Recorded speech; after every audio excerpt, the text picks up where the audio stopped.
Wardlow from AEW, and you're watching The Joe Cronin Show. A wrestling podcast with attitude.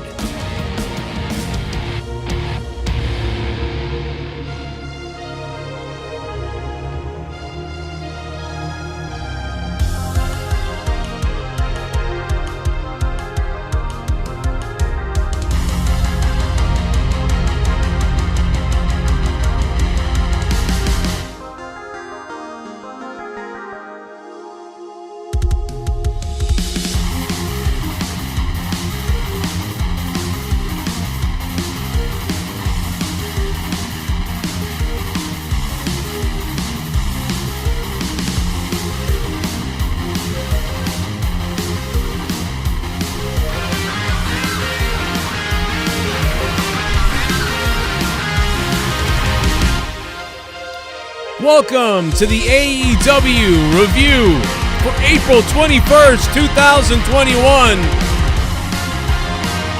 Live on YouTube on The Joe Cronin Show.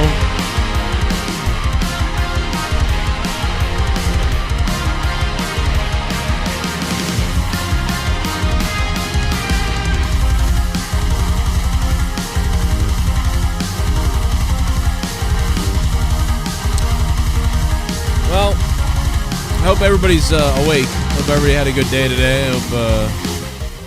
I literally got home from work at exactly 8 p.m. And so I was playing catch-up all night long, trying to catch up to the show, and a little bit discombobulated because of that. I ended up having to watch some things first and then rewatch something else while commercials were going on. It was actually kind of hectic tonight. Although the show, if the show was, you know, a little bit lackluster to me tonight, I gotta be honest. It wasn't a bad show or anything, I don't think. I just think it was a little bit lackluster, that's all. Certainly better than WWE, as always, you know, but a little bit lackluster, in my opinion. It was alright, though. I was entertained enough that it was nice. It's like one of those things, like nice to be entertained a little bit. You know, but nothing explosive, nothing that made me think like, wow, yeah, this is where it's at, man. Let me tell you, tonight's show, man, you gotta see this show. You know, I'm not really saying it to anybody, but I wonder what the ratings are going to be. I am shocked that the Monday Night Raw ratings drew a 1.9. I'm still shocked that wasn't lower. I can't believe that they didn't draw like a 1.78. I can't believe WWE drew a 1.9. I know that's down from the week before, but I just thought they were going to have a full-on drop-off. So last week, AEW with that amazing rating, I wonder what they're going to get this week. You know, if they got over 2 million last time. Charlotte is having dental surgery. That's why she's off TV. Again? She has those perfect white teeth that she looks like she already had dental surgery. So now you're telling me she's having dental surgery again? Oh my god, dude. What is going on? Shout out to Terra Schism. He became a member for the 10 months in a row. Just want to give him a shout out because he did that last night in the middle of the night when nobody was live or anything. I wasn't even live. And I just want to say thank you to Terror Schism 999, 10 months in a row at hitting that membership button down below. And he's unlocked all the sexy badges, baby, which is making lots of people in the chat wet, wild, and feeling good. Darby Allin and, Jungle Jack Perry, the only thing I ever think about Jungle Jack Perry now when he comes out is his father. I just think about his father all the time. And you know what, and crazy enough, even though his dad was, you know, known for so many different things, his father did so much stuff, right? We all know this. But, you know, Luke Perry had done so much stuff. But the one thing that I always think every single time Jungle Boy comes out, let me put my championship on the ground for a minute. Put it over here on the table, actually. Should never put it on the ground now that it's around greatness. It was needed to be dusted off before, but now that I am monetized this champion, last Friday night was a lot of fun, and this Friday night it's going to be even funner, being able to celebrate this sexy thing with all you guys. Mwah. We're going to have a big celebration Friday night, since I didn't really do it on the MMA Saturday night show, and the boxing match with Jake Paul. We're going to celebrate my championship Friday night on Monetize This. Hope you guys are there for it. But that being said, yeah, it's just one of those things. I think of The Fifth Element every time. I think of Luke Perry in The Fifth Element every single time. I don't know what it is, man. First of all, I love The Fifth Element. It's one of my favorite movies of all time, no doubt about it. And I never forget the first time I saw The Fifth Element, man. It blew me away how, I thought it was going to be this very serious sort of sci-fi movie with Bruce Willis. I was thinking like potentially actually that it was going to be a lot like Blade Runner or something with Bruce Willis meets like Die Hard, I guess, or something, and instead it ended up being this very sort of cheeky, weird, ambient masterpiece of comedy and weird, and like the shots, like some of the stuff that director did in that movie, I never seen happen so many times in another movie. It's wild. It's an amazing movie. But yeah, while I think tonight's show was a little bit lackluster here for AEW, at least Jack Perry makes me think of Luke Perry. So makes me think of the movie Fifth Element, makes me think of Luke Perry, and what else can you ask for? 339-226-6610 is the number tonight. If anybody wants to call, we're going to be taking phone calls tonight about AEW. What do you think about the matches? What do you think they should do? And what's going on? Please let me know. Also, Jake was operated on again today with stuff, and now he's got to go home and rest up. He's taking some meds and things, and hoping that the infection doesn't hit him. If it does, he has to go back and have fluids 24/7. So hopefully that doesn't happen to him. And on top of that, he lost his cat today as well. When he got home from the hospital today, Jake lost his cat. So it's been a horrific day for Jake. I thought I had a rough day, but it really, mine was baby-like compared to his. So Jake had a really bad day.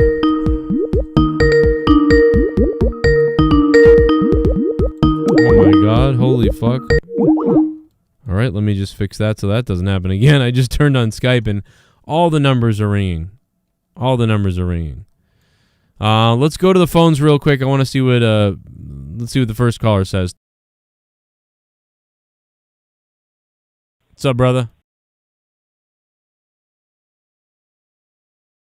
Like, what?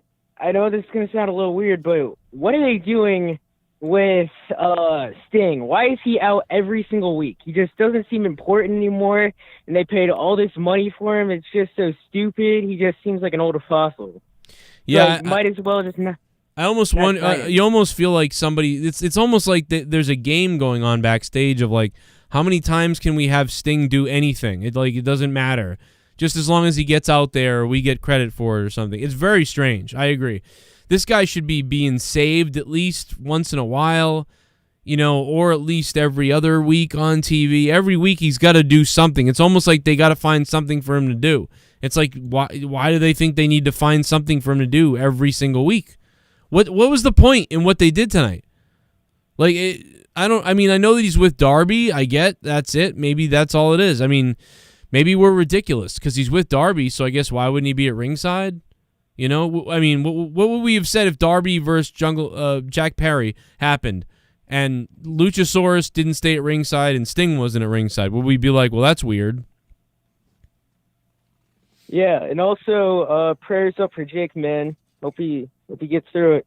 Yeah, this poor guy goes through so much shit. It's unbelievable. Thanks, man. Poor Jake, man. He just goes through so much shit, dude. Listen, I've been up since 7 a.m. I worked. I just did so much shit today. I am dead right now. I am dead inside. I'm dead to the world. And it's just crazy, bro. I haven't been this dead in a while. So, unfortunately, you know what I mean. Oops, let me see if I can get this up. And I want to say thank you to our new patron, by the way. You guys are keeping us alive a little bit here on Patreon and on the show, but obviously, COVID has not helped things, probably is a big thing. And, with making less income, I did have to take a really full-time job. And the one I happen to take, they demand a little bit more than 40 hours. So, I've really been working a lot. And quite honestly, feels like I'm drowning, but I'm trying to keep up with it as best I can. I know that I still don't know how I'm sorting out shows and things yet. But I just wanted to quickly shout out the new $25 producer. Big shout out to him. I think it's Corey, I believe. But let me just pull it up. If the fucking thing will ever load. It's Cody. We have a new $25 producer, Cody Mastro. Thank you, man, for becoming a $25 producer. Cody, in the producer spot. And I'm going to be adjusting the producer spots tonight or in the morning, potentially. You know, I'm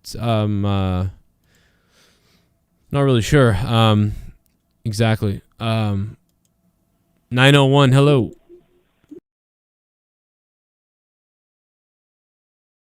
What's going on, brother?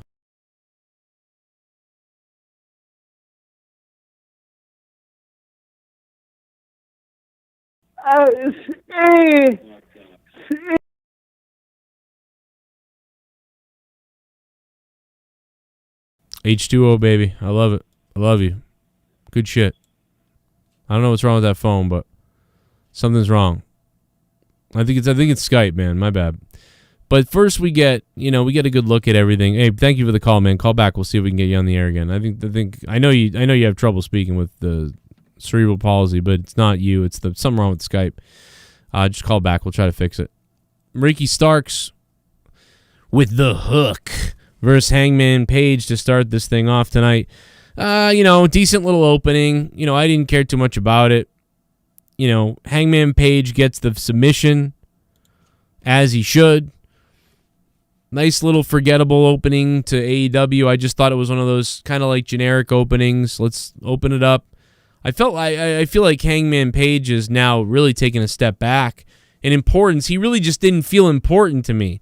That's what I'm concerned about. I don't know. Hangman Page, to me, he just did not feel that important in this opening match. Didn't feel like it mattered too much. It was all right. But that's just, I don't know, man. That's just the way I felt. I actually felt this way of, man, this guy feels like he's a nice... He feels like... all right, let me explain it. I think he felt like he was on Joey Janela level, which is weird because I do like Joey Janela, and Joey Janela's had some nice matches. Joey Janela's had some really good matches, but I felt like this guy was on Joey Janela level. I don't know. Like, it was like I was watching Joey Janela open up the night, have a little match with somebody and win. That's what it felt like, but it was Hangman Page. I don't know. That's me. Maybe I'm wrong. Maybe I'm crazy. Maybe it's better than what I understand. I don't know. AEW feels like they're coasting to blood and guts, says Small Town Sports Media. I mean, that's the thing, is this whole show kind of felt like a coast. I mean, AEW coasting is much better than WWE coasting. First of all, WWE coasting, that's every week for WWE. Every goddamn week, WWE is fucking coasting. That's what WWE does. Every single week, they're fucking coasting. Every week. That's what WWE does. But, it did feel a little bit like AEW was coasting tonight. And one of the biggest examples I can give for AEW feeling like they were coasting tonight was when Jon Moxley and Eddie attacked that trailer. First of all, the opening in the trailer was fully cringe, which was, fine. That's kind of like what they, it's kind of like what they were going for, right? Full on just cringe opening inside the trailer. Goofy, weird. And then, the beeping outside. Oh my God, somebody's here. And you know what's going on. All of us know, right? We're all like, oh my God, yeah, it's Moxley and Eddie Kingston, or maybe just Moxley, and he's going to do something crazy. And then we cut to them, and there they are. And they're sure enough going to do something crazy. And they crash into the trailer, and then they go in the trailer, nobody's in the trailer. So we were wrong. This wasn't their trailer. So they made you hear the horn right outside the trailer. Then Eddie Kingston and Jon Moxley drive into the trailer, but they're not in the trailer anymore, or they're in the wrong trailer? I'm confused. Did anybody else know what was going on there? Because I didn't get it. So is it supposed to be? Was it supposed to be that the Elite got out of the trailer? And it didn't even seem like they were in that trailer. They got the wrong trailer, is what I thought. So I couldn't figure out did they just have the wrong trailer or did the guys leave the trailer? And if they left the trailer, why would they run away and not go after Moxley and Eddie Kingston when they outnumber them?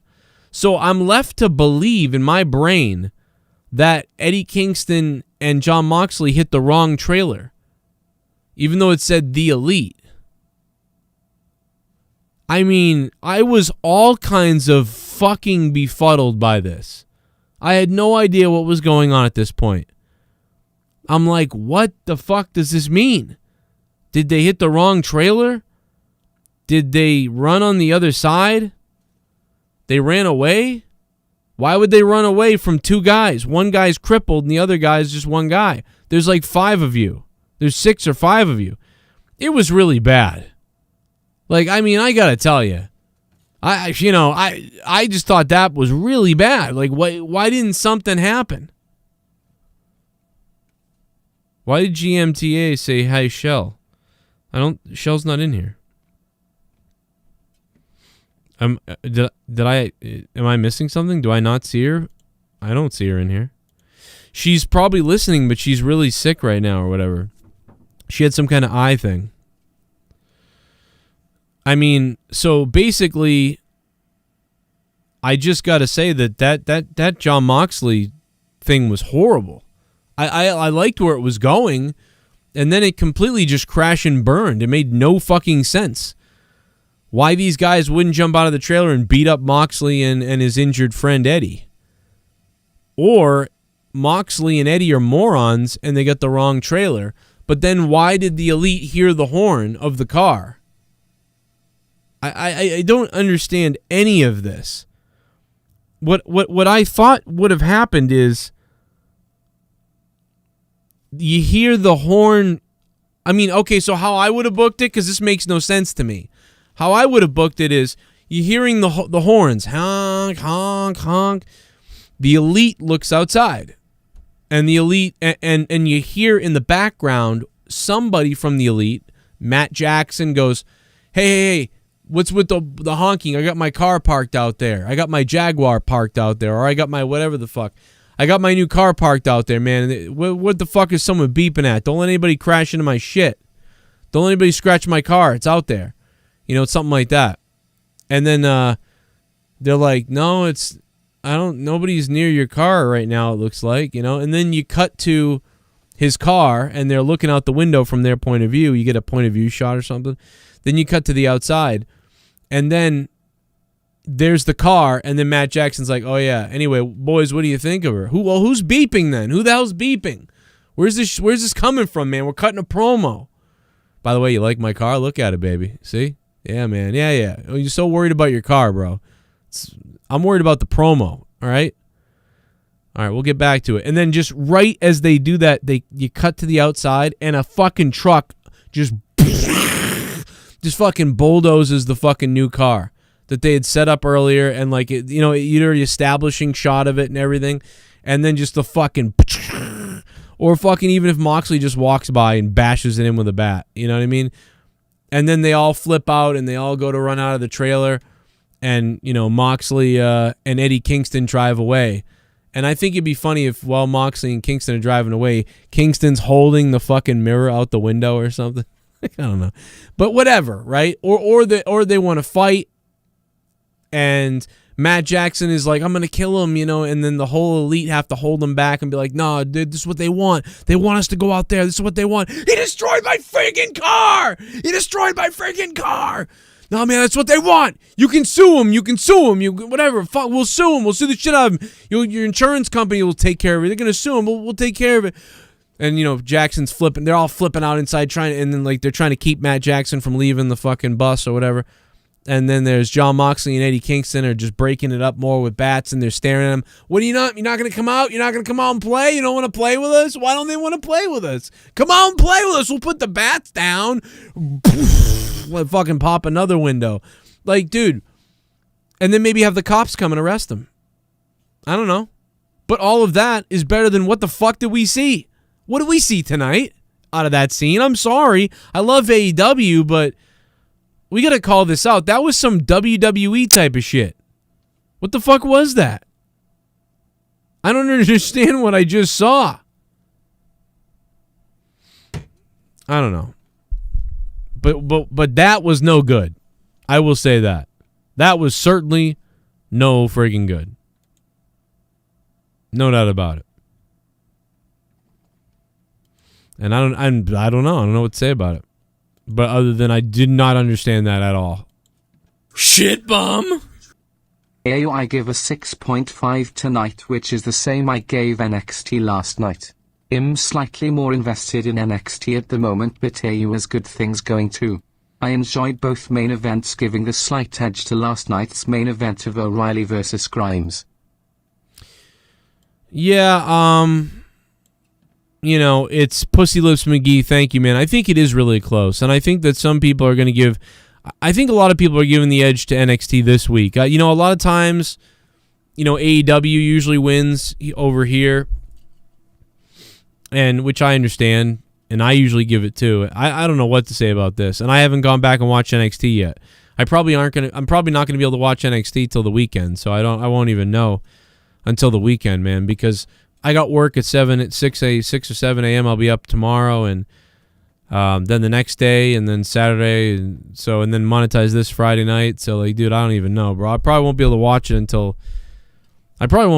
till Saturday, maybe Saturday night, maybe Sunday, maybe if I even want to watch it. I kind of almost am ready to give up on watching NXT because I just don't have time anymore to do it, and it's almost nothing. I almost thought about getting rid of AEW reviews, so you know what I mean. I'm not really sure, you know, but I think I'm not sure what to do. I have no idea what I'm doing. I can barely keep my head up. Pussy Lips McGee giving the edge to NXT. Pussy Lips McGee.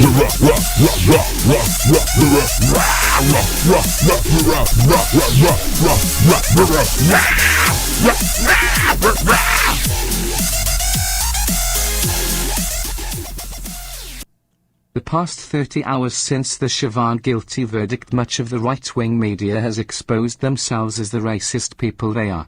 They are outraged over the verdict and somehow thought Siobhan was innocent. If you thought he was innocent, you are racist. Really? You think people thought he was innocent? I think people thought he was going to get away with it because he was just kind of playing by the police department's rules. But I don't know. Duncachino? I don't know who thought he was innocent. If I do. What's my Who name? thought he was innocent? Duncachino. It's a whole new game. Duncachino. You want creamy goodness? I'm your friend. Say hello to my chocolate blend. 7/10 you were wrong last week and you're wrong again this week. AEW is putting on good shows. 1.25 million tonight. Will beat the Raw by end of year. I don't know why you're saying I'm wrong. I've literally been saying AEW is awesome for like the last 2 years. I mean, what was I wrong about? What are you saying? AEW wasn't very good last week. Are you saying because I said it was not very good 1 week, you got angry? Well, fuck yourself.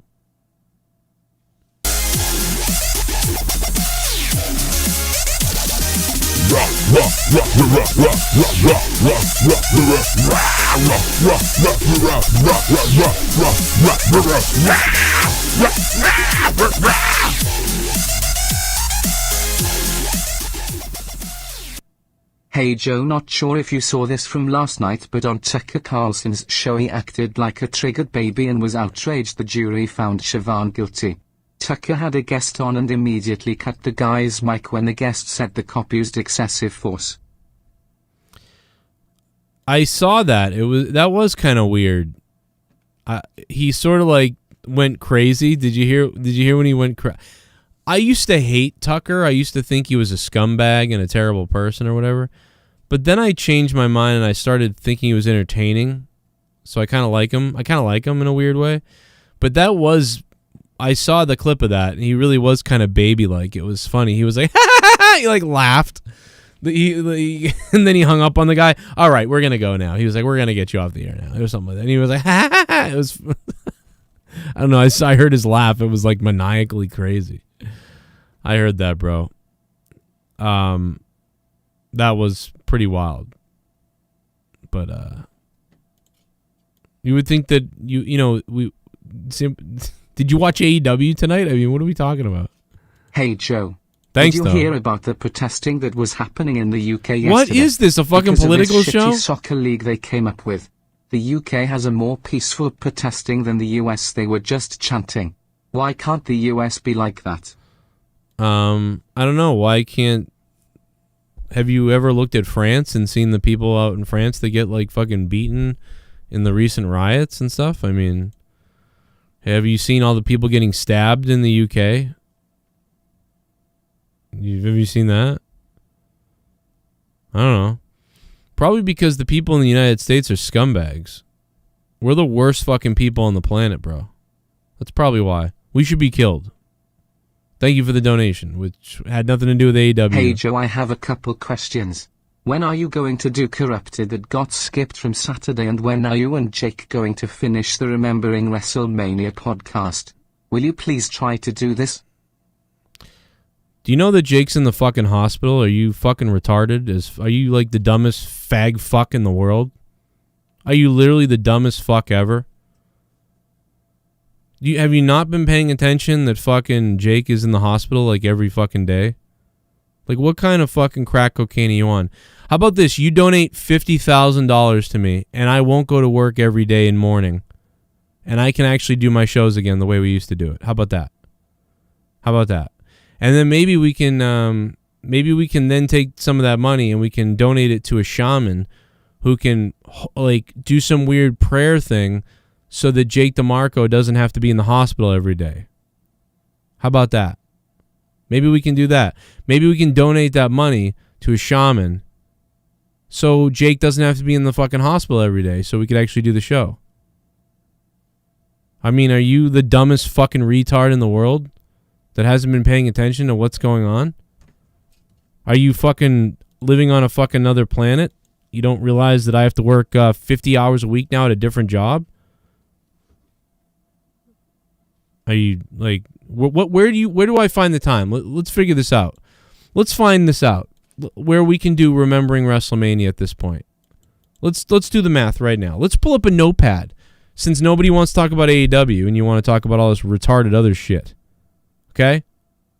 Let's talk about that. Let's see how you want to do this. Where's the fucking notepad? Okay, let's see. Monday. Takes me an hour to drive to work and an hour to get home. So that's 2 hours right there gone from the day.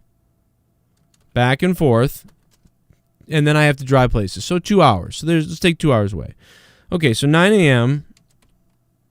to 7 p.m. Let's see. Let's see if we can figure this out for you, since we're going to take time out of the fucking show to talk about this. Okay, here you go. Let's see, Tuesday. Let's break this down. You want to know when we can fucking find time to do this? Let's find out. Let's see if we can find time. Let's see. Let's try to figure this out. Okay, Monday 9 a.m. to 7 p.m. Then 8 p.m. to, 8 p.m. to 11 p.m. is Raw. Then 11 to about 1 a.m., or not 1 a.m. now because I really can't stay up that late, Review. Then 9 a.m. to 7 p.m. Tuesday, Tuesday's actually different. Tuesday's 9 a.m. to about 3 p.m. Wednesday is 9 a.m. to 7 p.m. And then I get home at 8, which is when AEW starts. So I get home as the show starts. And then we get done by midnight maybe, or before. So maybe Wednesday night we could find time to do it, maybe. Thursday, let's see, that's 10 a.m.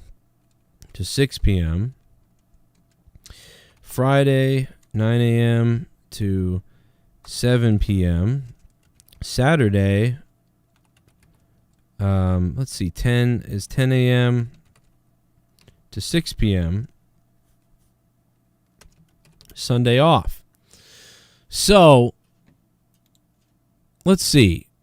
Monday is definitely out, right? We definitely can't do it Monday. So we definitely can't do it Monday because I don't even see my kids Monday. So Monday's out. Don't even see my children, and I have no other time.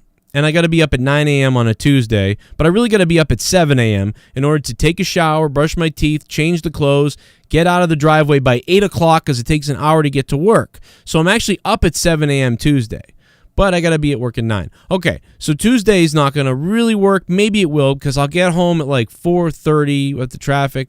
So I'm home at 4:30. So 4:30 to... I don't know, like midnight to midnight. That's free. So this could be free right here. Free time right there. Let's see. Thursday. What happens Thursday? Oh, out of nowhere. Happens. At 11 p.m. to about midnight now. We might actually start doing out of nowhere a little bit earlier, so I'll write 10 in there. Saturday, 10 to 6 p.m. Okay, but Corrupted's supposed to be at 10 p.m. Sunday's off unless a wrestling thing happens. Friday is monetize this, 11 p.m. to about 2 a.m. now. Needing to work. I got to go to bed earlier that day. Okay, so free time is, let's see, about Tuesday from 4:30 to midnight. So Tuesday's a good day from 4:30 to midnight. And then there's a couple little spots in there maybe, but really Sunday. So Sunday is my really one big day off. Sunday is my real day off. So Sunday is a good day to do it. So we could do it Sunday, but Jake is usually busy on Sundays. But we probably could do it. But right now, Jake is in hospital and really badly sick because he's not even here for these reviews. So I'll have to write that for you a few times here. There we go. So I'll just write that for you a couple times. There we go. So maybe now you can see why it's so difficult to figure out what we can do. So let me know in another donation if you'd like to figure this out. You know? Let me know. There you go.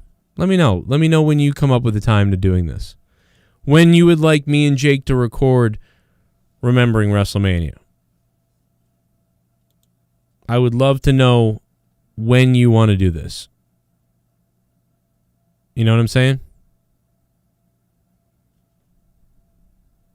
Thanks. We'll let you know. Now can I... See, people like Kite Lime in the chat, who's a fucking retard idiot. I didn't bring this up. I was doing the review. You brought this up.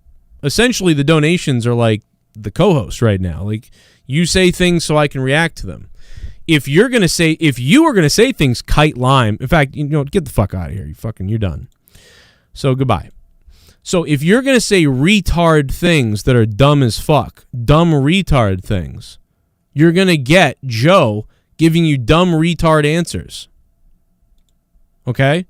So go ahead and say dumb retard things, and then we will just go ahead and just give you dumb retard answers back to your autistic self. Let's see what's next. Will there be something good next? I don't know. I was talking wrestling. You fuckers brought up politics and brought up weird shit. I was trying to talk about AEW. We'll talk about whatever you want to talk about. I couldn't give a fuck because I got to get up early. I don't give a shit about any of this. I hope I die soon.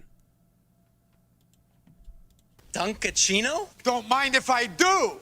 What's my name? Duncachino. It's a whole new game. Duncachino. You want creamy goodness? I'm your friend. Say hello to my chocolate blend.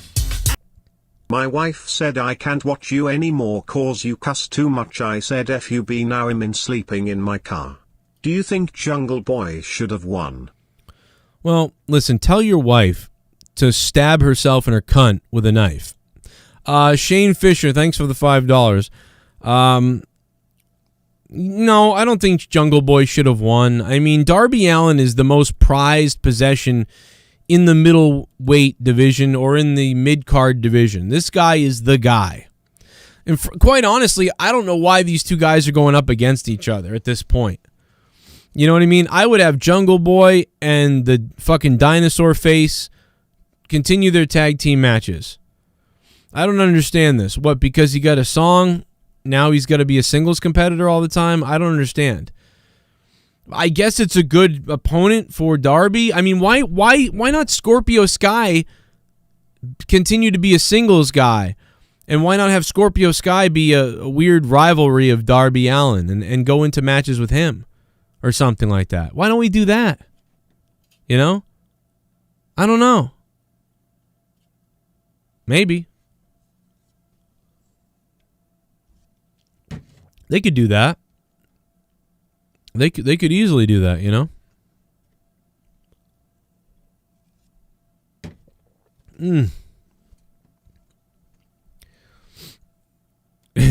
Yeah, the wives are always mad, man. The wives are always mad. I don't know what's up with the wives, but they're always mad. You know what I mean? I'm not going to shut down my channel, you dumb fuck. This channel makes more money than my job does. You know, my stuff here still makes more money than my job does. It's just the fact that I have to do a million things and I'm super busy. And Jake is in the hospital. I don't know. It's like almost dying. Like, I don't know if you know that. If he doesn't get past his next treatment, then he has to go into the hospital 24/7 on a fucking IV. That's what's next. And his fucking cat died tonight. So his fucking cat died tonight. So, you know what I mean? Like, what do you want Jake to do? He's in the fucking hospital. You want him to record the fucking Remembering WrestleMania podcast while he's in the fucking hospital? Fucking crazy.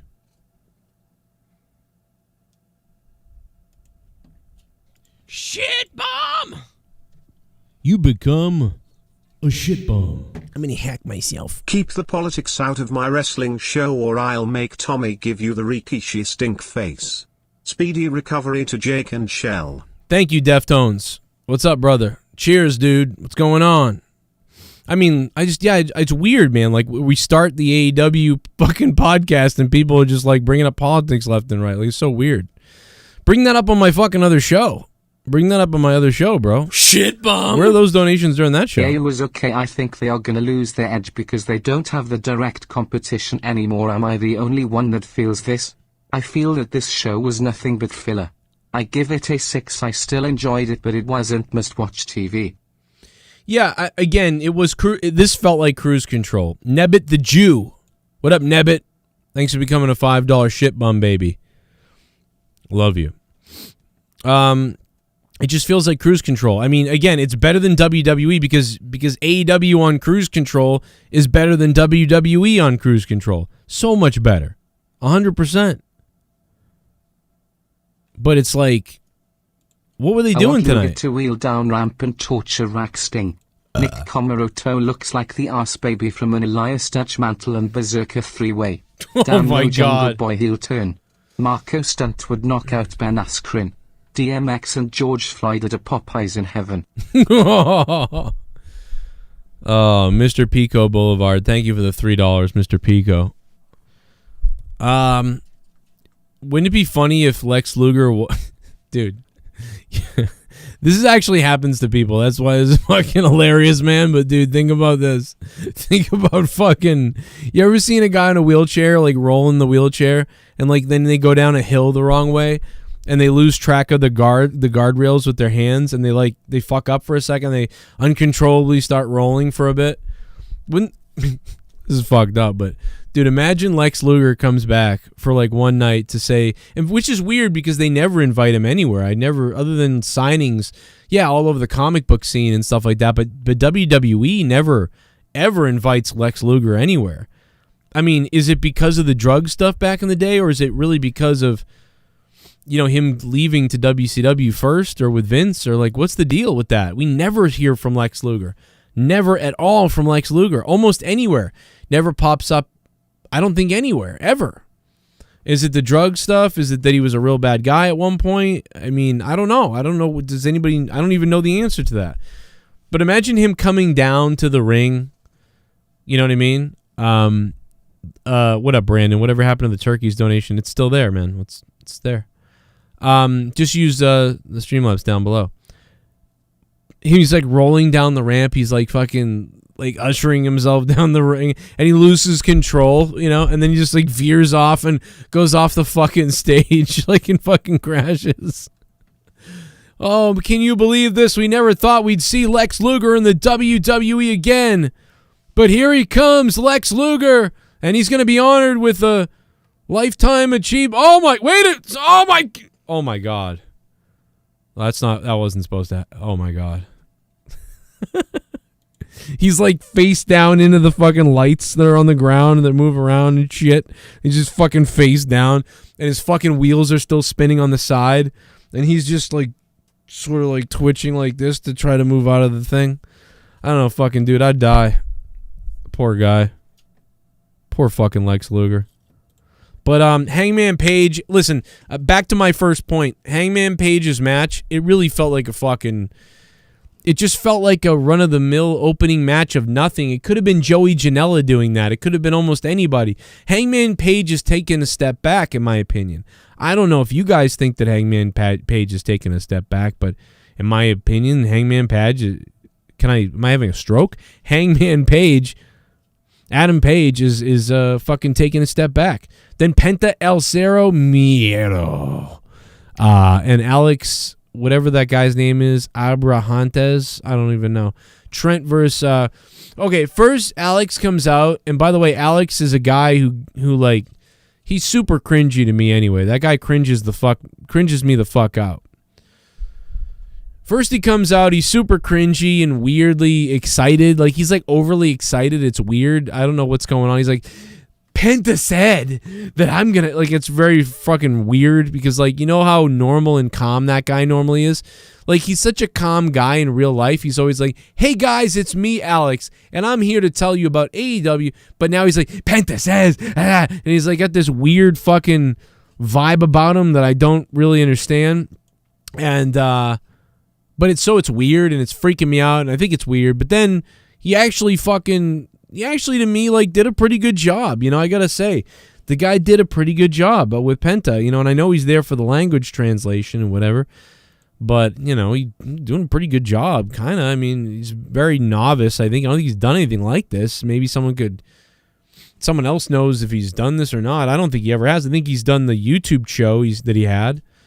Then he got signed by AEW to be their multilingual type of guy who did the whatever. And he does a lot of English speaking stuff. So all I can say about him is pretty good, man. I thought he started with a full cringe 3 out of 10, but then he finished kind of with a, you know, I don't know, a Bad Bunny out of 10 or something. I don't know, 6 out of 10, something like that. The whole match, it was like interference and weird shit going on, and, you know, referee checks Cassidy. Alex hits Trent with the mic. You know, that was kind of funny. He had to hit him with a mic too. No, not only did the guy have the promo, he had to do a promo. Okay, he has to be a manager. He has to be a promo. He then has to have certain key moments in the match where he's speaking to the opponent, talking trash. And then they do this whole spot setup. Then he hits him with a mic. And then the big package pile driver on by Penta, and they win the match. And again, Alex had to do a lot of goofy things here that I'm not sure Alex has always really been used to doing. So maybe I could be wrong, but I thought the guy performed pretty well, you know, for looking a little greenish. You know, he really ended up coming out on top with looking pretty stellar, I guess, you know. So good job. Penta took a fucking huge pile driver on the ring apron. where he like grabbed the rope or something. They tried to play it off that he grabbed the rope. I just thought that it sort of was mistimed. Trent, I think, or something, jumped up in the air to spike him on the apron on the outside, and he kind of like slipped and lost him, and he fell first, and then Penta came down after, and then commentary tried to sell it, you know what I mean? Like it's, you know, like it was, they fucking, he tried to grab the rope, but then that he got the worst of it because of that. He probably would have been better off if he hadn't grabbed the rope, you know, and I thought that they should have played that up a little bit more anyway. You know what I mean? Kind of like, you know, like he ended up, you know, he was looking to drive his head into the mat, and then what happened is he lost him, and then Penta went up, and then he came down even worse, potentially, which is kind of what they said, so I'm nitpicking at that point. But you know what I mean. You know, you sort of expect something like that. But you know what happens? But gets wet, and it happens. I like flipping out. I have a good time when I flip out, John. Don't you worry, brother. I have a good time when I flip out, man. I just don't understand. But yeah, man, if Jake is okay after more surgery, we will definitely be getting that stuff done for you eventually. You know what I mean? Trust me. And it will have to happen on a Sunday. So remember, we'll only have 1 or 2 shots a week to try to get it done. And you know, I remember my kids are looking for me. My kids are like, fucking, where's dad? You know, my kids don't see me anymore. So they only see me for a second. You know, so Sunday, if I record with Jake, I got to take an hour out of that time to do that. So, but I don't think Jake is going to be ready yet. I don't know. We'll know tomorrow and the next day if he's going to be all right. Out of Nowhere is in jeopardy tomorrow night. I don't know if Out of Nowhere, I don't know what's happening on Out of Nowhere tomorrow night, because Jake may be going to the hospital again for surgery or to be monitored. So, you know, I'm not 100% sure on that. Jim Common Sense in the chat says Jim Ross calling a spine buster a power bomb was cringeworthy. Yeah, there was all kinds of fucked up problems. We'll talk about the Jade promo, I guess, in a way. You know, Small Town always delivers in the comments. Thought Jade was signed with AEW. Why are they putting a story together she hasn't signed yet? Well, I think they're putting a story together that she hasn't signed with a manager. That's the story is where am I going to sign? Who am I going to sign with? And she's talking about signing as in signing with a manager. I don't understand what that was either. It almost felt like just a weird way to put over the managers. And who were they? Just Vicky Guerrero and Matt Hardy. Like, who am I going to sign with? I'm Jade Cargill. I don't need to sign with anybody. Matt Hardy's like, I would love to work with Jade. And then, you know, I just thought maybe a couple more managers could have been in there. Maybe there could be a thing going on where the managers are looking for Jade, wanting to sign Jade. And that would establish that, you know, when there's new talent, that there's these people looking to sign people and stuff, which would have been okay. But it was really just, those two. And then they went to Jade, and then Jade says, like, first she says that she wouldn't sign with anybody, basically. It sounds like she says, absolutely no. I'm not stupid. I'm not going to sign with people. But then she goes on to say, well, I will sign with someone if it's a really good deal. It has to be a really good deal. So I don't know. That was a little confusing. I thought she was like, haha, fuck you. I'm not signing anybody. You know, but then she was like, all right, for a good deal, I would. So, okay. I thought that was kind of, you know, I just, you know what I felt? It was, I feel like they don't need to be doing that with her right now. I feel like it's a fork in the road to nowhere. Like, Jade Cargill had all this fire coming in, and then she fucking delivered with Shaq. And then she's been pretty good. You know, she's been a little, you know, bumpy here or there, but she still has this momentum train going. She's got the momentum train going. So in their minds, they're thinking, okay, this is a hot commodity. The story next is who's going to sign her. Somebody wants to sign her. And in my opinion, I wouldn't have done that. I would have said, no, we don't. We got to keep going with Jade Cargill's a beast. She's a badass. And she's her own woman, and she kicks ass. You know, there's no need to involve Matt Hardy, Vicky Guerrero. I think all of that stuff stunts her growth right now. I don't think they need to do that stuff. I feel like they should just keep running with Jade Cargill is badass. Jade Cargill kicks people's asses, talks trash, backs it up, and then just keeps going. I think they need to start moving into Jade Cargill getting some competition. But I don't want the story of like, where's my competition? I'm sick of that. Don't do that. So many people have done that a million times. Stop doing that. Just give her the competition and let us witness it. Just keep going with that for a little while until you think of some stuff. Now don't go into this, I'm this hot commodity. Who's going to sign me? I feel like that takes away from her aura and her independence that makes her kind of badass. So don't even go there with her. So I just don't. Yeah, I don't think that they need to go there with her. I don't like that they may be doing that. That's just me right now. Jay needs to be by herself, says Janelle. I mean, that's what I think. You know, let her be by herself and, you know, represent herself. You know what I mean? Let her do that. Yeah, if you want to use a credit card, use the link down below and the stream elements down below. Otherwise, you can use Streamlabs if you want, or the super chats are open as always. So either way, man, we can figure it out. But it's up to you, man. It's okay, man. It's like whatever you really want. Let's see here. Let me throw it in there. I'm gonna go back to the donos in 1 second. I know somebody said something. Let me see. So anyway, we're about halfway through AEW Dynamite at this point, and you know, so far, like I said, it's just been kind of like, you know, it's been lackluster. Nice little show, kind of lackluster. Shit bum. Snap Joe, I want you to whack off your cracker Becca and use to write Jake is the hospital in your blood, then tell Mikkel's mom to smash her face in cookie dough to make gorilla cookies. Oh my God. Jesus. Dude, Mikkel's mom has been, you know, I don't want to guess at how many people have beaten off the Mikkel's mother this week, but my guess, AJ Adams, is that it's been a lot. You know? I'm going to bet that it's been a lot of beating off. You know? I think it has been. We'll find out. Shit bum. This is your Sunday talking. According to your text file you posted, it seems you can record WrestleMania memories by yourself without Jake possibly depending on his health. No, I could. I definitely could do it myself. That's no doubt about it, man. But I'd be kind of lonely. Your Sunday. I'd be kind of lonely, man. Recording it by myself. I might do. I'm gonna record a podcast by myself probably.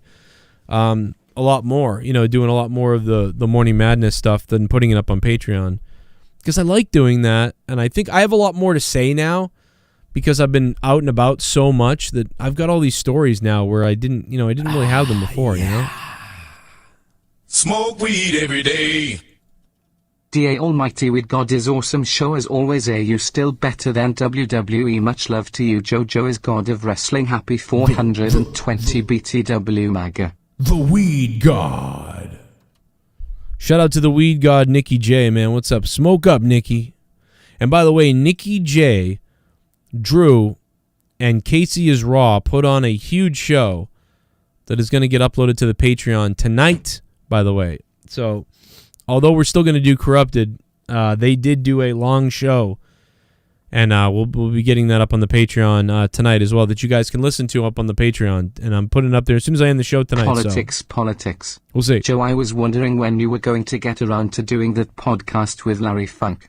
I know he has passed away, but that is no excuse. You need to go down and dig him up and put Larry on the microphone and do a podcast, goddammit. Troll donation, I mean, you know, I've been thinking about that.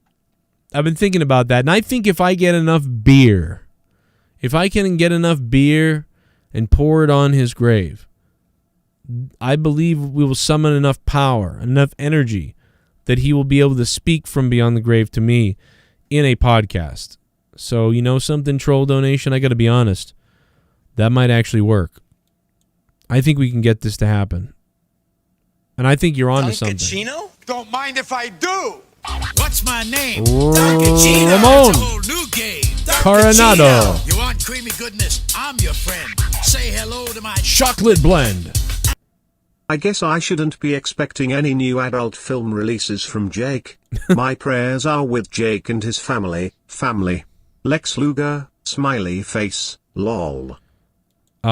Thank you, my friend. Listen, Jake's cat died today, too. It was a horrific day for Jake. I mean, You think I thought I was a baby. I mean, like, I'm a baby compared to Jake. I can't even function with all the work I had to do today. I'm all freaking out and crying about it. Fucking Jake had fucking surgery and shit, and then is fucking all fucked up, has a fever, has this shit going on, and then he gets home and his cat dies. So, I mean, you know, goddamn, I don't know how people like Jake do it, man. People are so much more tougher than me. I can't, I don't know how you guys do it, man. Some of the stuff people go through in life, I mean, I went through it when I was younger, but, you know, I mean, Jesus, Jake had a horrific day, dude. That's all I can say. But yeah, man, shout out to you. Reckless Jeff, don't worry, man. Love you, brother. You come back whenever you can, man. I'm sorry you had to leave Patreon, but I'm sure, like you said, see you in July. What's in July? Why do you come back in July? Is July like when the lottery ticket goes? What up, Reckless Jeff? I love you, brother. You know that forever, brother. Kisses.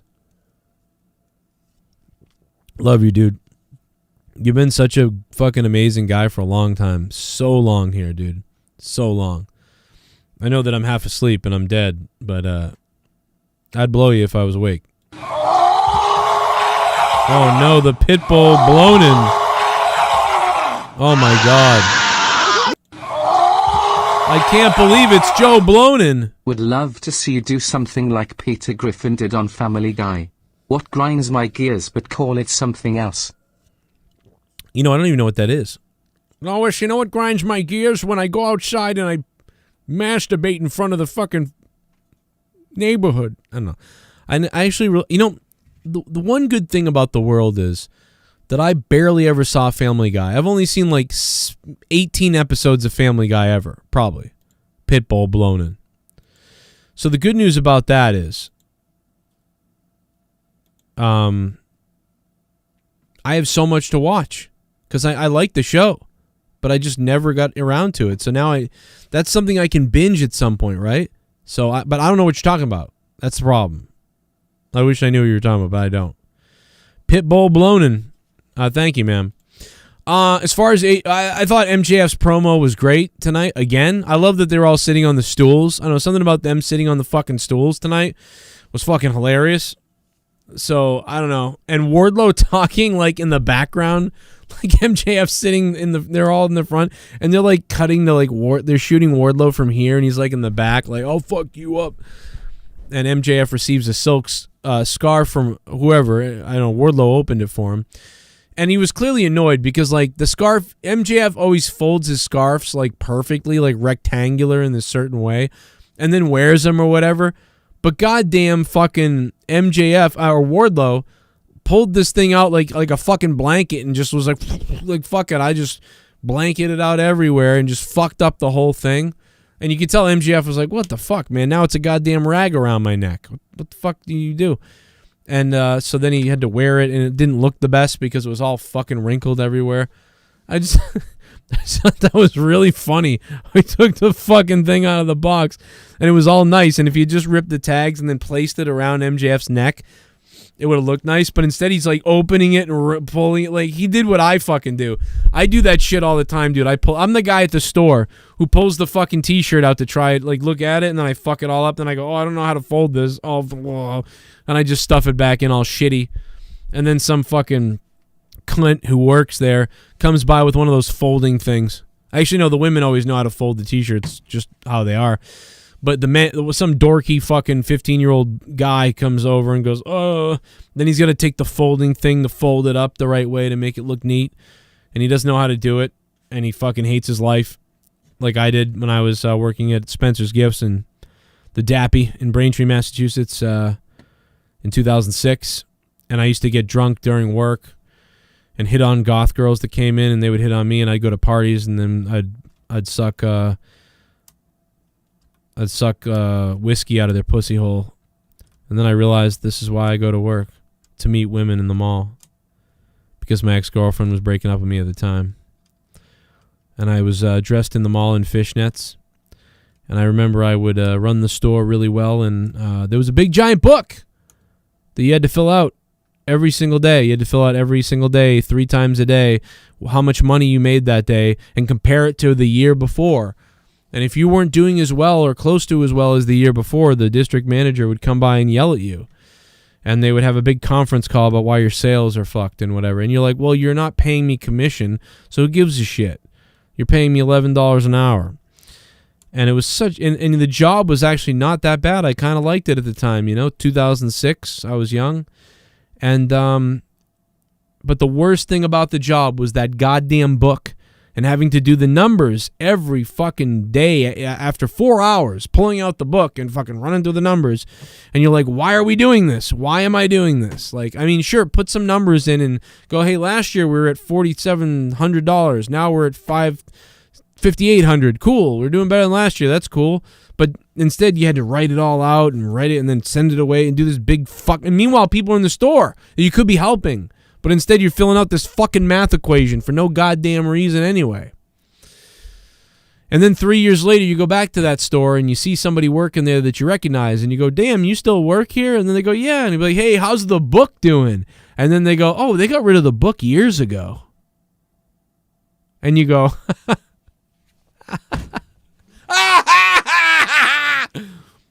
anyway, don't you miss being 19 years old?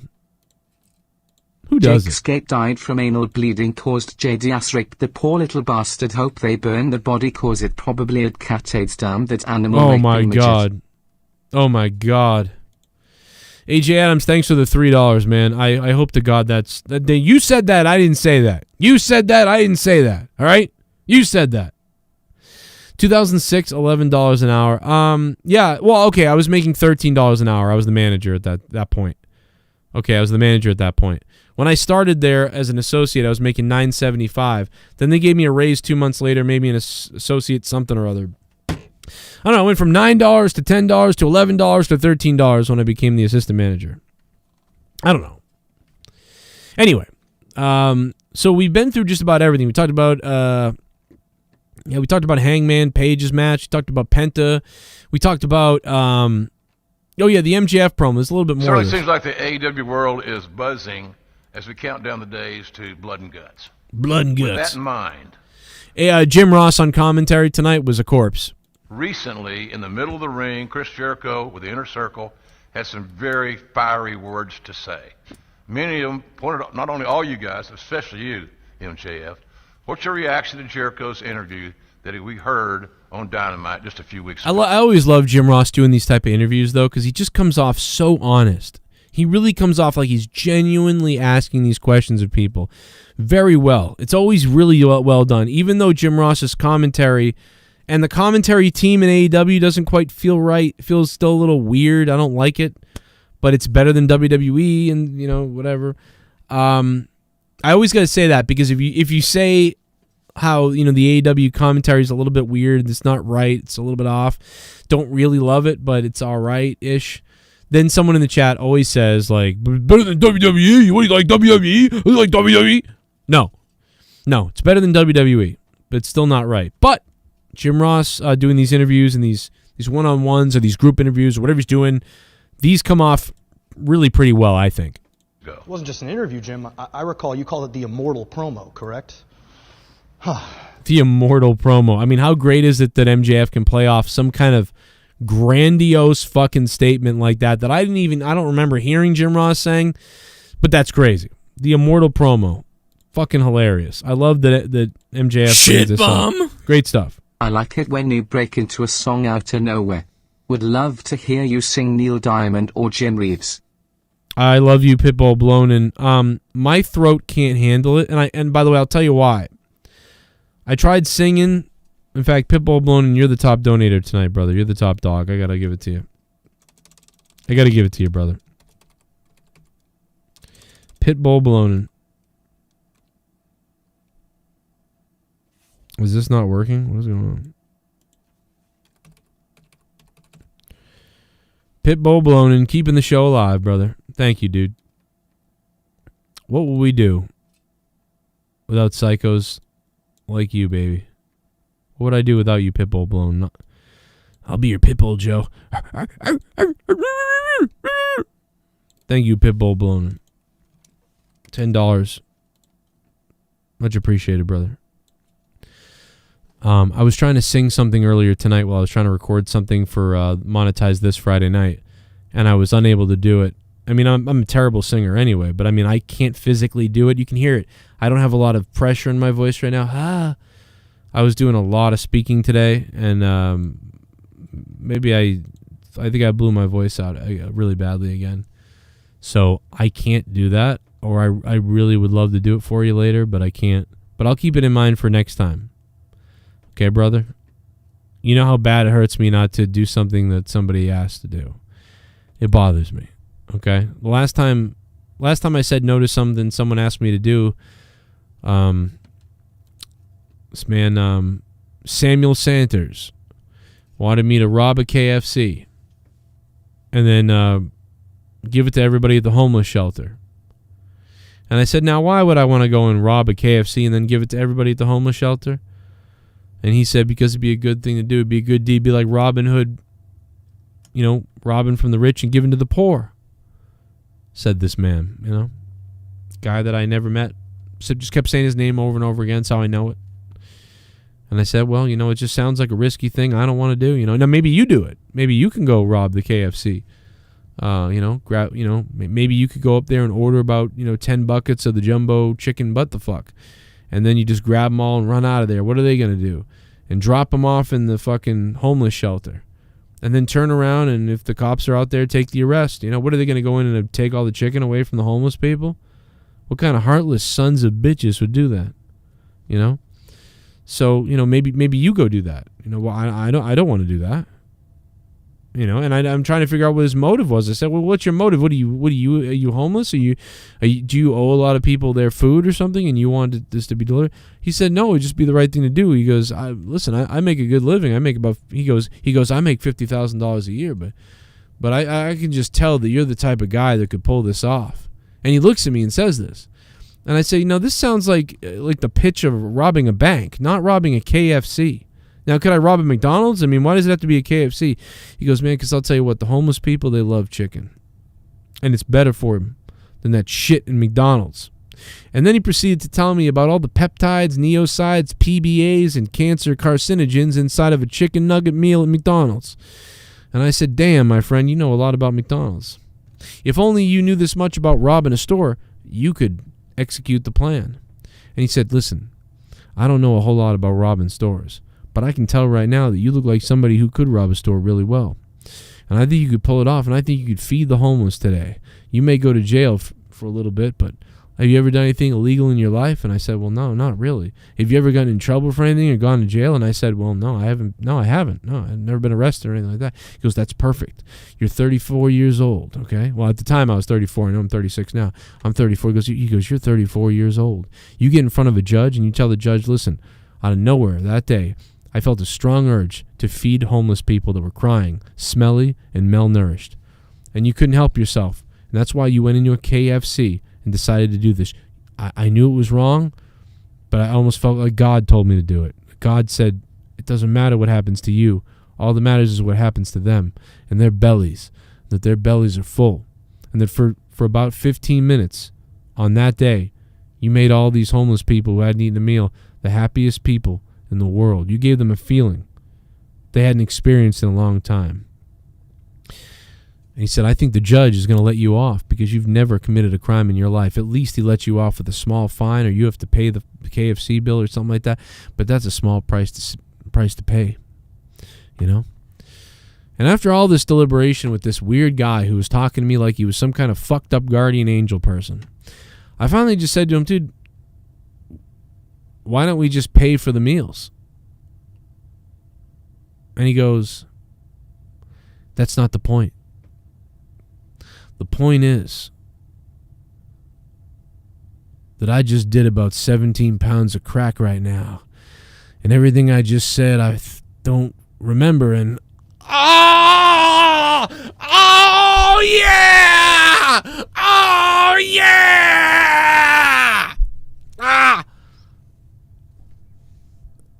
And then he proceeded to walk away and dance down the street. What the fuck am I talking about right now?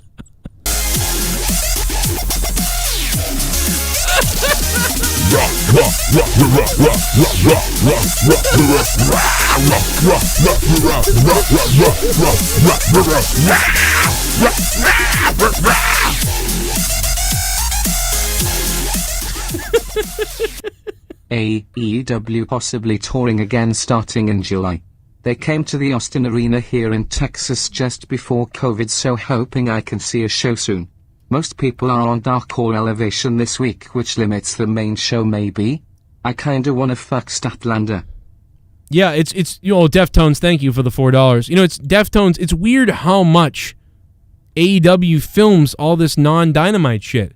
Like Elevation and Dark. Like they've got like fucking 5 hours or 6 hours of wrestling. Did you just that they have going on? It's fucking crazy. Did you just donate to Joe? Thank you for the donation. And because you donated, I'm going to fist myself in the bunghole. Oh my God. You are God and creator of this community. I will always be the pit bull. Nothing but respect. Bark, bark. Pitbull Bloatin'.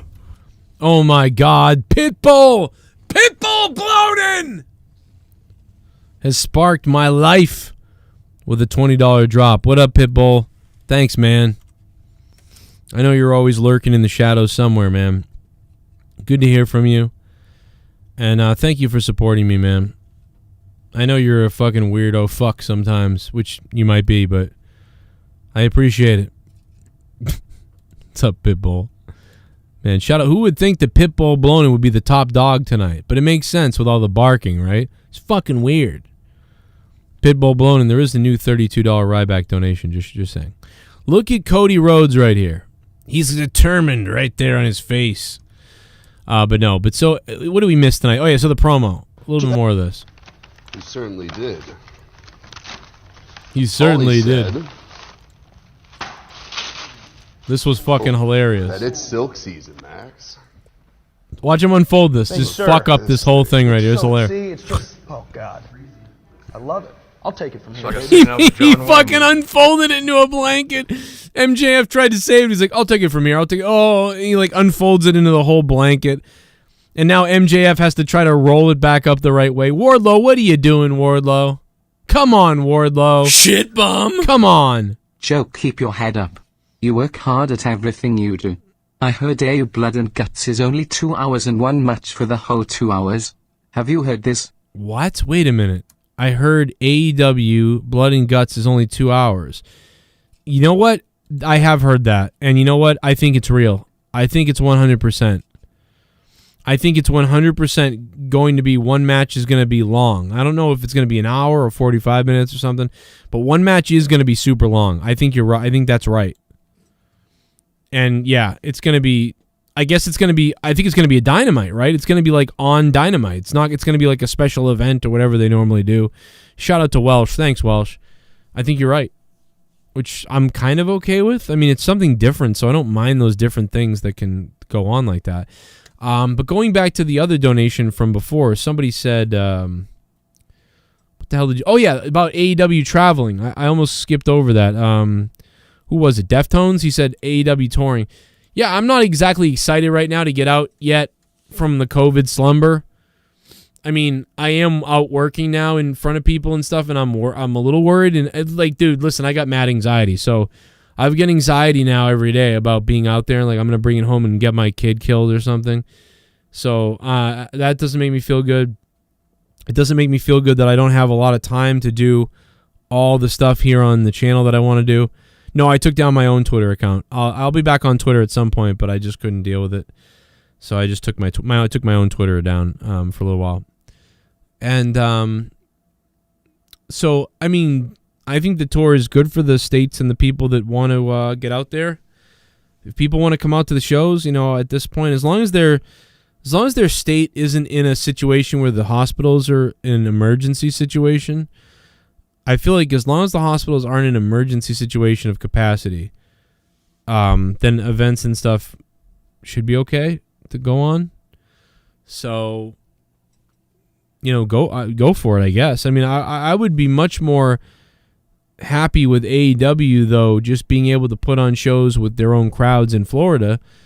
I not necessarily think they need to start touring again, but I mean, at least start putting on some shows in your own backyard, or at least tour. If you're going to tour, you know, maybe you can start by going to 2 or 3 places every month. So there's 4 locations a month. I mean, if you want to put yourself through that, or you can put yourself through that. You know, I don't know. It's an interesting thing. Shout out to Nikki J, the weed god. I was looking for him in the Discord. I almost thought he was in the Discord. Nikki J holding down the fort the other day on Corrupted with Casey is Raw and Drew. That audio is going to be up soon, and you're going to get wet. What up, Raw Man? No, man, Raw Man, you didn't really miss. It was like an all right little show. You know, it was nice, better than Raw, but man, it's not as you know, it wasn't anything crazy that you absolutely need to get. Oh my God, you got to go see it now. You know, nothing like that. The original Diablo, Geddy Lee, or Diablo 3? Hope you had fun with it, no matter what. What else do we miss? Oh yeah, I'll get to it 1 second. I see it. Oh my God, Sir Huggington.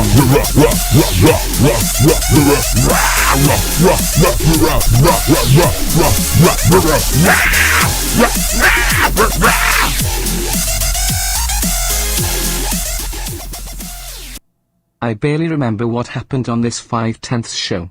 I think your story was showing me that I'm too tired to think and also got work in the morning. Goodbye and good night. Bang. I agree 100%. I feel the same way, man. Sir Huggington's, thank you, my friend. Hopefully at some point soon, hopefully I'll start kicking ass again. Everything will be going well, and I'll quit the job that I'm at right now, and I'll start doing full morning shows again and full afternoon shows, and I'll really start bringing in the fucking podcast again, because I think if I had the chance to go back to doing that, I'd rather do that than this. There's so much I just have no time for anything. So we'll see if we can make that happen. You know, but we'll find out what goes on. But for now, I'm busting my ass everywhere. I hope you bust your ass and have a good day at work tomorrow, my friend, as always. Sir Huggington's. So, yeah, the scarf segment, again, I liked it. I liked the promo. I just think they're still doing well. You know, I think it was a lot to try to, like, combat for Jericho to have to come follow this. I thought this was pretty well done. But I thought the Pinnacle did a good job. And then I thought the little Inner Circle promo, I thought they did a good job. Jericho, good on the mic, you know, good promo. I don't think it was anything crazy. Probably they're weaker. They're not weak. They're great. So it's still good, but it's probably the less. It's the worst of the best, right? It's of the best that they've done. It's still good though. It's like a 7.5, 8 out of 10 promos maybe from them too. I mean, the thing about AEW, man, is you can really feel the promos. WWE promos are so bad.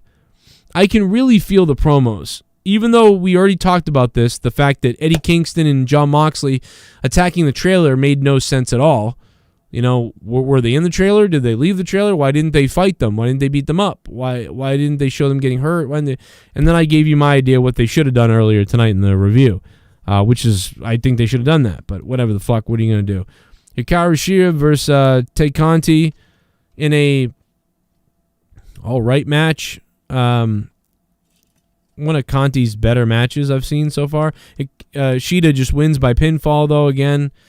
I don't think Conti's the best. I don't think she's a champion. I really don't even... I'm not a huge fan of Shida anymore, really, but she's still... Shida feels like the champion. So, you know, I don't even think Conti's... whatever. She's pretty. And she had some good moves in the match that she did. She had some judo throws that were really nice. Really nice little judo throws and things. Like, her wrestling, I think, sucks. You know, Tay Conti, I think her wrestling kind of sucks. But her, like, real moves that she does look pretty good. Like the judo toss and the arm drags and some of the other things that she does. Like, some of the kicks. Like, those look pretty good. But as far as a wrestler, she just doesn't... I don't know, it doesn't look right to me. I don't know. And Sheeta's always kind of, like, hit or miss. Like, miscommunicating with people, probably because of communication. Miro, we didn't talk about this yet. Holy fucking jumping butt fuck balls, dude. Listen, Miro is fucking hilarious. Miro, so Miro does this a lot. He goes from sucking ass, just being fucking terrible. But then once in a while, when Rusev is good and Miro is good, I think, is when fucking Miro says just these off-the-wall fucked up things. What the fuck did he say about Sting? Somebody hit me in the chat with it. I would have tweeted it out if I had Twitter. If I hadn't disabled my own Twitter. If I hadn't taken out my own Twitter, I would have tweeted out this. He said, stop playing about something, your daddy in face paint or something like that. He's like, you think you're your daddy in face paint? Or what the fuck did he say? Somebody in the chat knows. It's so fucking hilarious, dude. It was really funny. And like Miro's promo, it was so fast, too. It was like boom, boom, boom, boom, boom, boom. He really is like Arnold Schwarzenegger. Like when Arnold is being really funny, Miro has that same thing because the accent's very similar in the way he speaks. Let me tell you, fucking, I fucking cut your fucking daddy in fucking his face paint makeup. What did he say? Oh my God, somebody knows. Because we all talked about it in the chat when it happened. I was dying. By June 28th, AEW is selling tickets at almost 80%, says Small Town. June 28th is my birthday. So that's weird. Did you just donate to Joe? Emo face paint daddy. Did you just donate to Joe? Oh my God, bro. Thank you for the donation. Emo face paint daddy. Because you donated, I'm going to feast myself. Oh my God, in the bro. Bumhole.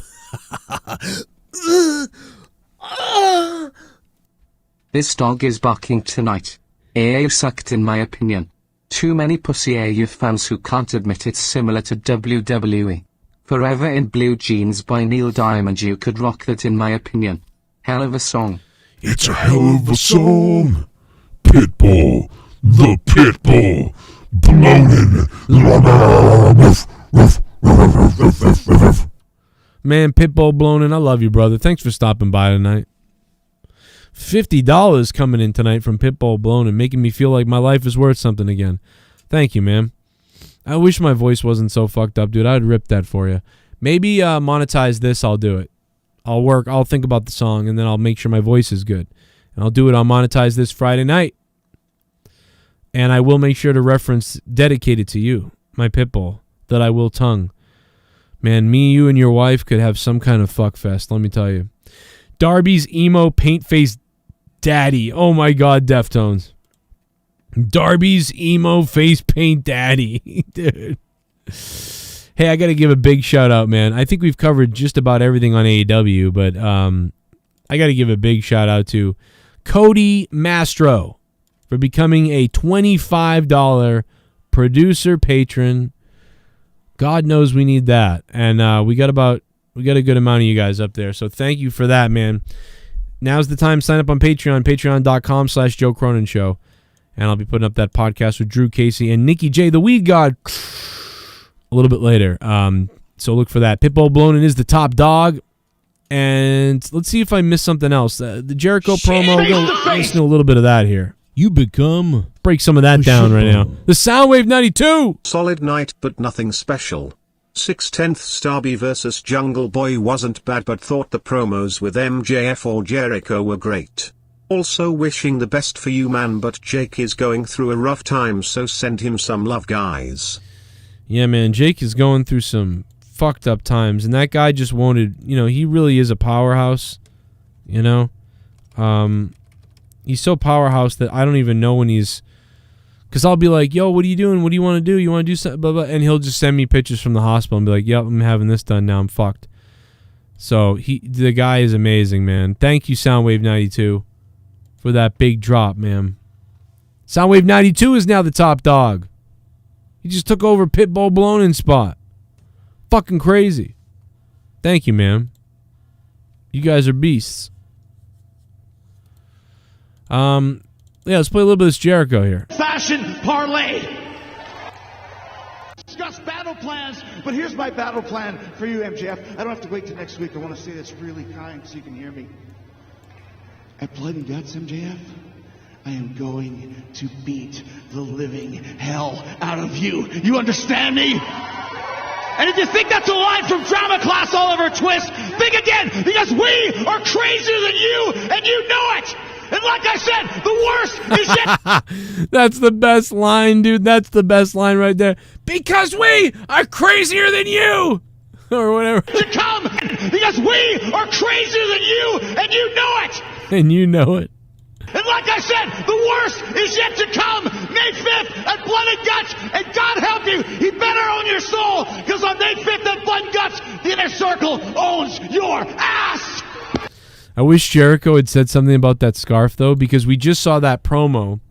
And I just thought, and now I don't know, maybe they didn't see the promo or something, but I swear they did. So, man, I thought it was a huge missed opportunity that Jericho didn't bring up the new fucking scarf. You know, I thought it would have been funny if Jericho was like, I'm gonna fucking shove your scarf up your ass, or I'm gonna fucking, since that new scarf of yours is made of silk, I'm gonna use it to wipe my ass. Like, it's, something like that. I don't know. I thought that'd be funny. Or like, I thought it would have been funny if they, like, made fun of Wardlow unpacking the scarf, you know? Like, look at Wardlow trying to figure out how to unpack a scarf, you know what I mean? The guy fucking, I don't know. There could have been all kinds of things. But anyway, what Jericho did was fine. It was really good. It was funny. And I like that he said, you were crazier than you, and you know it. That's the best line of the whole thing right there. I'm trying to listen to everything right there. I'm like, and the Pinnacle having an old-fashioned parlay. All right, I'm at about a 3 right there. A parlay is when two opposing armies meet in the ring and discuss battle plans. But here's my battle plan for you, MJF. I don't have to wait till next week. I want to say this really kind so you can hear me. At Blood and Guts, MJF, I am going to beat the living hell out of you. You understand me? So that's like a 5 or 6, right? Because listen to me, you son of a bitch. I'm going to beat the living shit out of you. I'm going to beat the living hell out of you. Like, that's so generic, right? So it's like a 6 or a 5 right now for Jericho. So now he's like a 3, 4, 5, 6. Did you just donate to Joe? Did you just donate to Joe? Thank you for the donation. And because you donated... Uh-oh, we got a battle going on here. Myself. We got a fucking battle going on. Bumhole. Don't lose faith, brother. You created this community. Bark, bark. Pitbull out. Oh, man. Thanks, Pitbull Blonin', man. That's nice of you, brother. Thank you, brother. The Pitbull Blonin'. Thanks, man. It's been a real rough months of just the worst, man. You know, I'm going to count that as $22, I guess, for Pitbull Blonin', because I'll round up on the $1.99. Taking out Soundwave 92 from the Talk Jake's Dog dead spot. pussy reminds me of Katie Vick. Wardlow has Khali brain. Please book Luxaurus versus Mantle. Guy who sings Jungle Boy's theme died of AIDS. Eddie Kingston's fat. Tay Conti needs to show her snatch. Did Ryback retire yet? Yeah, I still can't get over how Ryback has been shit on by his own poll. And that's something that we're going to talk a little bit more about tomorrow night on Out of Nowhere. And I don't think Jake is going to make it, but if he, we'll see. If Jake doesn't make it, then I may actually just do Corrupted or something live. We'll figure it out.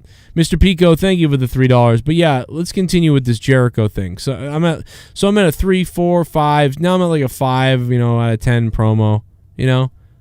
Thank you, my friend. So I'm at a 5 right here. And if you think that's a line from Drama Class Oliver Twist, think again. Oliver Twist comments funny. 5.5. Because we are crazier than you, and you know it. Now I'm at like a 7.5.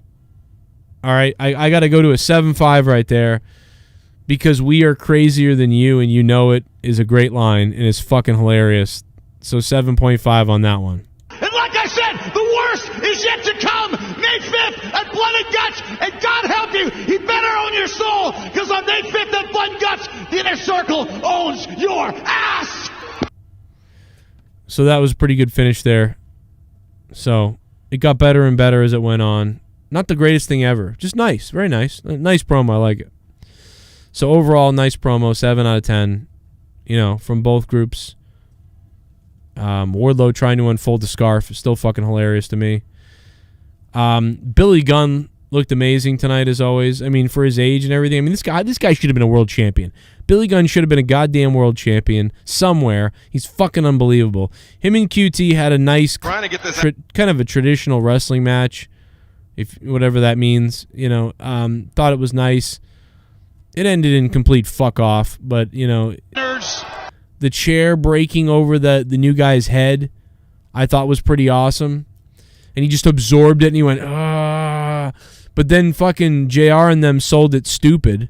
I don't know why they sold it like that. I hated the way they sold it. They like zoomed in on him and then like, I don't know, somebody should have been like, oh my God. Or like, you gotta be kidding me. Or like something crazy. And instead it was just like all this jibber jabber. And then Jim Ross said, well, that got my attention or something. It was just very bad. Whatever the call was terrible. The fucking call on AEW to that was really bad. Bad stuff. Not good. And we already talked about the Moxley thing with Eddie Kingston and the All Elite thing. Pissing me off. And how bad that was because it made no goddamn sense. And I already explained why. If you want to know why, go back to earlier in this video and figure it out. What were the Young Bucks wearing? I don't know. The Young Bucks were dressed like carpets is all I could figure out. Fucking hilarious to me in a way. This would have been a great segment, like I said again, if somebody had had their car outside, their limo outside, their Rolls Royce, you know, some kind of car, Jaguar, whatever, their new Mustang, something, and they look outside and Moxley and Eddie Kingston destroy it. That would have been good. This made no fucking sense. They get crashed into. Did they leave? Did they escape? Why didn't they fight Moxley and Eddie? There's like 7 of them and 2 of them, and one of them's injured. Makes no sense. They could have done what I said. I already laid it all out and explained what I would have done. My thing is way better than their thing. And yes, I'm talking about dicks. So whatever. We talked about that. Yeah, we talked about just about everything. Powerhouse Hobbs and Christian Cage. We didn't talk about that. That was, I didn't really care for that at all. Team Taz sucks. Powerhouse Hobbs, at least, dude, man, he looks fucking so evil when he's like being a bad dude. And he's just like, it's funny because he comes in, he looks like this good guy. He's like, oh, wow, this is like this classic good guy. Great stuff from Hobbs. And then they flip him heel, and he just immediately has this intensity and psychotic look on his face, and he plays a great heel. I think he looks great. But he loses here to Christian. As Christian hits him with the kill switch or the unpretty or whatever you want to call it now. Oh, man. So, you know, that it is what it is. You know, we talked about everything. Again, there's probably a couple things I missed, but there's a couple things that I'm glad I remembered to talk about because they were important. And obviously, I didn't take notes tonight because I came home so late. I'm not trying to complain here again. I'm just saying I came home late from work, and I was playing catch-up with the show all night. And then I was also running up to see what's up with the kids, and like I sort of just didn't take any notes.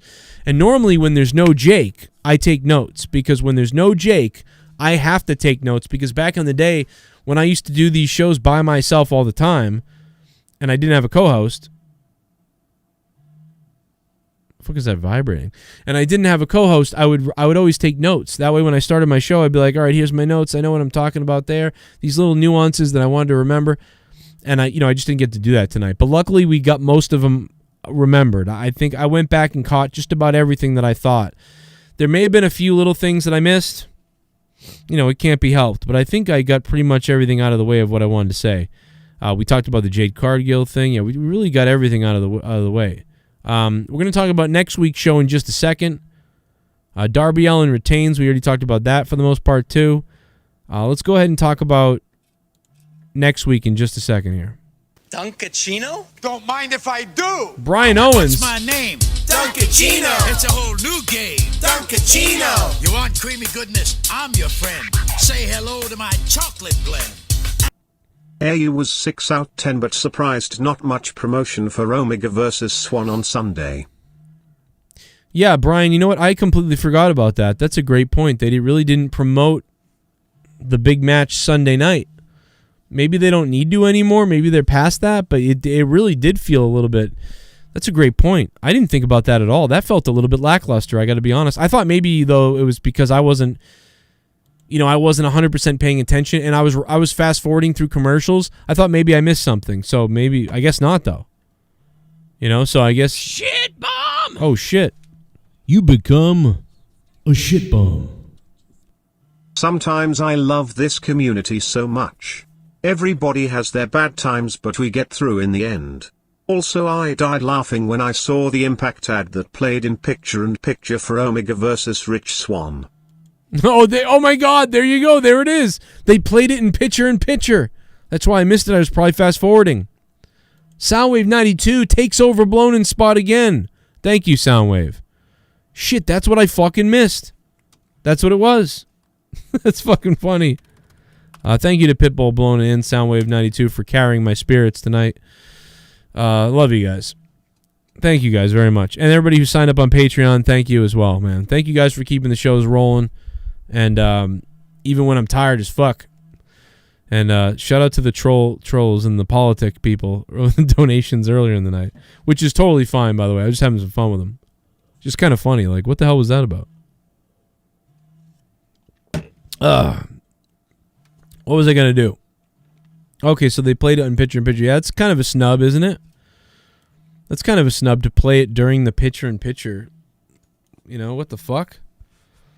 I don't know if I'm going to watch Sunday. I might because of Moro, but I don't know, man. I'm so sour on everybody. Next week's show. Soundwave 92 is now the top fucking dog somehow. But much love to Pitbull Blonin, though, man. He still is a dog. A Pitbull. My Pitbull, he'll eat your dick off for me. That's what Pitbull Blonin will do. He'll eat people's privates. Next week's show, The Pinnacle and the Inner Circle Parlay. Which is weird because it sounded like the parlay wasn't going to happen. It happened tonight, but it's really going to happen next week. That should be interesting. That could be pretty good. Hangman Page versus the FTW champion Brian Cage with Taz and Ricky Starks. Don't care that much about that. Boy, have I've hated the Fuck the World Championship ever since the 90s. Taz, I hated your belt when you were in ECW. I'll tell you to your face. All right, you midget. I hated your belt in the 90s. In 1996 or whatever year it was where you made that belt. Taz, I hated that belt then, and I still hate it now. It might as well be a belt that says, I'm a loser, so I have to carry this thing. You're literally Tommy NC 2010. That's what you are. You're literally fucking Tommy. You had to go out and buy a belt to say you're the champion or something. You're a fucking loser. Penta El Cerro Miero with Alex Abrahantes versus Orange Cassidy with Trent.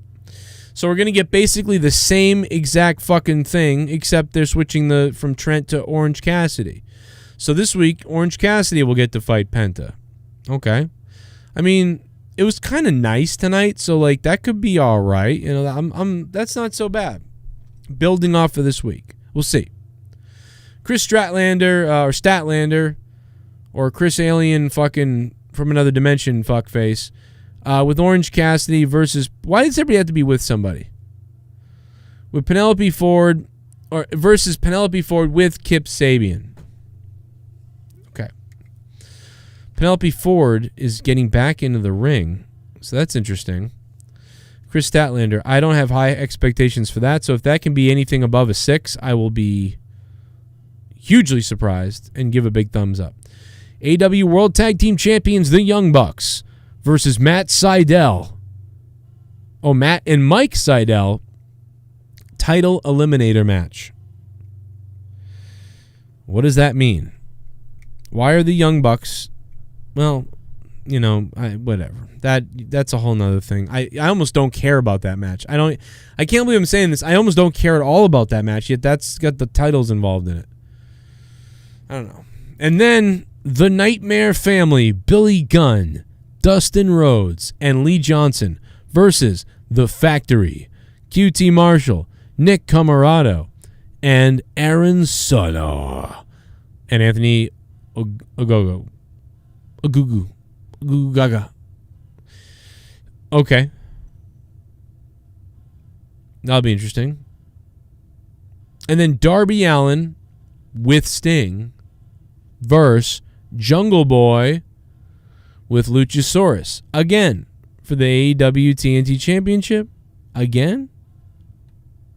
That can't be right. Are you serious? I thought the main event was the Nightmare Family. Oh, I'm reading over my notes. I'm stupid. Okay. My bad. Okay. Jesus. I thought they were going to have another match again. Oh, my God. Okay. That's not happening. So the main event is the Nightmare Family match. Billy Gunn is so fucking amazing, dude. I can't get over Billy Gunn. The guy's a fucking legend. The guy's a goddamn legend. I don't know what a title eliminator match is. I guess they can't have a title shot if they lose it, but it's like, well, what are they doing facing? It's so stupid. You know how we feel about that, obviously. You know exactly how I feel about that. Hey, listen, guys. I appreciate you guys being here tonight. I love the fuck out of all of you. Sorry the phones didn't work. We'll get them fixed. Cheers, everybody. Thanks to everybody who became a patron tonight. You guys are the balls. I know that I wasn't really awake too much tonight, but I hope you forgive me being this tired and everything. I love you. I'll see you tomorrow for Out of Nowhere. Tomorrow night right here on the Joe Cronin Show or whatever we do tomorrow.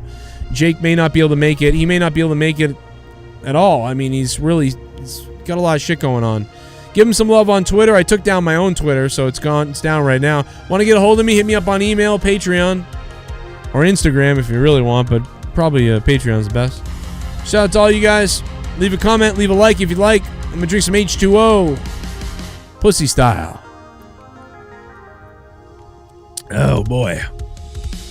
Love you all. And shout out to Soundwave 92 for the $23. Michael Jordan, the top donator tonight. Nobody even donated the real donation alerts. The real donation alerts are down below. They're all listed. But people were just coming up with random amounts. It was fucking crazy.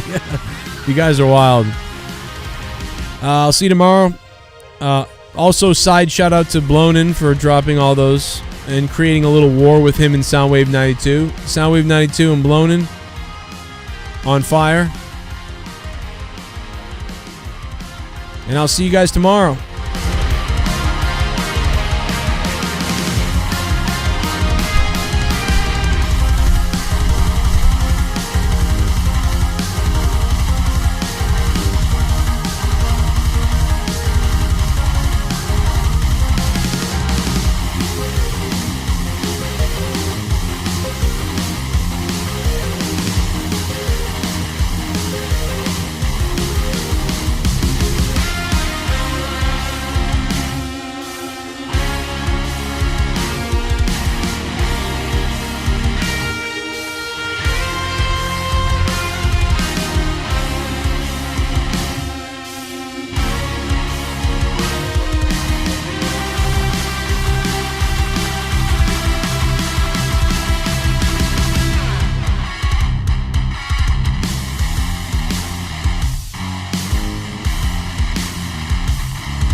This is Wardlow from AEW, and you're watching The Joe Cronin Show.